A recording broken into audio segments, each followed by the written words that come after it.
Aos 15 anos de idade, Rosalind Franklin sabia que queria ser cientista, mas mal podia imaginar o enorme impacto que sua descoberta teria no mundo.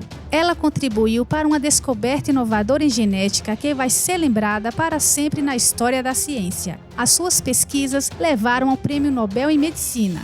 Pesquisa essa que foi roubada e plagiada. Sua contribuição foi famosa e vergonhosamente minimizada pelos homens que ganharam o Prêmio Nobel. No vídeo de hoje, vamos conhecer a história da doutora Franklin, a cientista mais injustiçada na história da ciência. Mas, antes de começar o vídeo, não se esqueçam de se inscreverem no meu canal, de apertarem o sininho para receberem as próximas notificações e vamos ao vídeo. Rosalind Franklin nasceu em Londres em 25 de julho de 1920 de uma família de banqueiros judeus ingleses. Desde pequena, destacava-se por sua inteligência. Passava seu tempo livre com jogos de memória e fazendo aritmética. Seus pais a mandaram para a escola de meninas em São Paulo, onde se destacou brilhantemente, terminando seus estudos um ano antes. E no ano de 1938, ganhou uma bolsa de estudos para estudar Física e Química na Universidade de Cambridge. Na faculdade, em suas aulas é apresentada para ela o novo assunto de cristalografia, ou também chamado de difração de raios-x. Essa técnica é usada para determinar a estrutura atômica dos cristais. E em 1939, a Inglaterra se preparava para entrar na Segunda Guerra Mundial. Rosalind se ofereceu como diretora de ataques antiaéreo e estudou a porosidade do carvão, usando o gasélio para determinar a sua densidade, o que levou à classificação dos carvões e à previsão precisa do seu desempenho com alto grau de precisão, levando à construção de uma máscara de gás melhor. Uma contribuição valiosa para a Inglaterra. Seu trabalho lhe ofereceu uma tese de doutorado e a publicação de 5 artigos científicos de referência ainda citados nos dias de hoje. E em 1945, seu trabalho lhe rendeu seu doutorado em Cambridge. Depois de obter o seu PhD em Física e Química, foi convidada a trabalhar no Laboratório Central em Paris, na França, na posição de pesquisadora. Foi no Laboratório Central que Franklin aperfeiçoou as suas técnicas de cristalografia, também chamada de difração de raio-x. Após 4 anos em Paris, ela recebeu um convite do King's College, um centro de pesquisas de grande prestígio em Londres. Ela foi contratada por John T. Randall, diretor dos laboratórios de biofísica, para criar uma unidade de difração de raio-x para investigar a estrutura das proteínas. Mas Randall enviou uma carta para a doutora Rosalind, mudando o foco do seu trabalho de estudo das estruturas da proteína para a substância pouco compreendida chamada DNA. Ao chegar no King's College, em 1951, houve uma pequena confusão sobre de quem estaria no comando. Maurice Winks, o vice-diretor do laboratório do King's College, pensou que a doutora Rosalind seria sua assistente. Mas ao chegar das suas férias, viu seu ajudante Raymond Gollis sob a supervisão da doutora Franklin e o seu laboratório não mais lhe pertencia. A relação estressante entre a doutora Franklin e o Dr. Winks surgiu de uma falha de comunicação que originou com o doutor do laboratório Randall, que não informou a real contratação da doutora Franklin.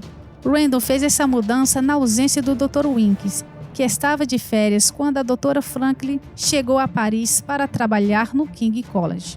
Apesar das tensões e do ambiente hostil, em poucos meses a doutora Franklin produziu resultados surpreendentes. Ela mesma desenvolveu e montou, junto com seu assistente, uma microcâmera inclinada para entender e refinar as condições necessárias para obter uma imagem de difração precisa do DNA. E em maio de 1952, com a ajuda do seu assistente, o Dr. Gosling, e pela sua câmera especial, a doutora Franklin bombardeou um feixe de raio-x por 100 horas de exposição. Os raios-x produziram uma chapa a fotografia, que ficou conhecida como número 51. A fotografia capturada pela doutora Franklin e pelo seu assistente Raymond Gosling foi revolucionária não só para a comunidade científica, mas para o mundo. A fotografia número 51 da Dra. Franklin forneceu uma riqueza de informações estruturais necessárias para construir o modelo do DNA. A Dra. Franklin refinou pacientemente as condições necessárias para obter uma imagem de difração precisa do DNA.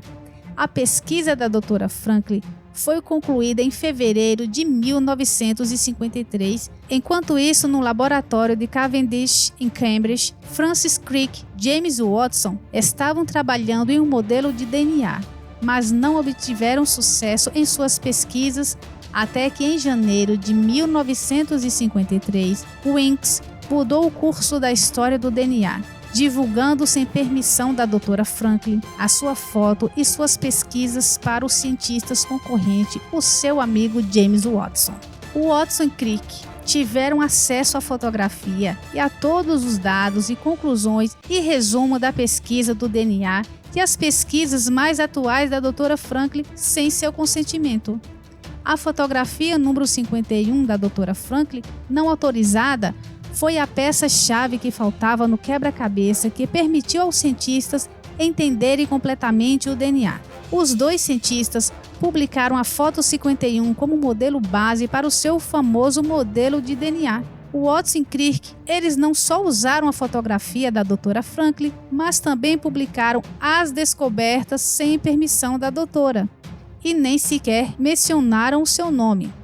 Na mesma revista, também foram publicados os estudos da Dra. Franklin, que ficou em segundo plano, sendo somente apoio da pesquisa do Dr. Watson e do Dr. Crick. Embora desconfiasse que seus dados e sua foto foram enviadas aos Drs. Watson e Crick sem sua autorização, a Dra. Franklin nada fez.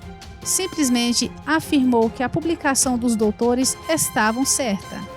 Dra. Franklin foi transferida para o laboratório de cristalografia, onde voltou as suas atenções para os estudos das estruturas dos vírus em plantas, onde passou seus últimos 5 anos de vida realizando um trabalho pioneiro, onde fez outra incrível descoberta. Trabalhando na estrutura complexa do vírus, a Dra. Franklin localizou o elemento infeccioso do vírus e, em 1956, a Dra. Franklin começou a sofrer de problemas de saúde, onde descobriu um câncer de ovário, onde veio a falecer em 16 de abril de 1958, com apenas 37 anos de idade. Ao longo dos seus 16 anos de carreira, a Dra. Franklin publicou 19 artigos sobre carvões e carbono, 5 sobre DNA e 21 artigos sobre vírus. E em 1962, uma década após a Dra. Franklin ter capturado a famosa fotografia número 51, Watson, Crick e Winks ganharam um prêmio Nobel de Medicina por descobrirem a estrutura helicoidal e a escala em espiral do DNA e seu papel na hereditariedade. A Dra. Franklin, responsável por parte da pesquisa e por ter tirado a fotografia reveladora, não recebeu nenhum crédito por sua contribuição crucial para essa descoberta. Muitos afirmam que a Dra. Franklin foi isolada por causa do sexismo. De fato, ninguém pode negar ou contestar que sem a fotografia e a pesquisa do raio-x da Dra. Franklin, Watson, Crick e Winks levariam muito mais tempo ou até anos para descobrir a molécula e a estrutura do DNA. A Dra. Franklin, apesar de suspeitar que seu trabalho e sua fotografia foi plagiada pelos Drs. Watson, Crick e Winks, em momento algum ela reclamou ou questionou ou desmereceu os trabalhos dos seus colegas cientistas.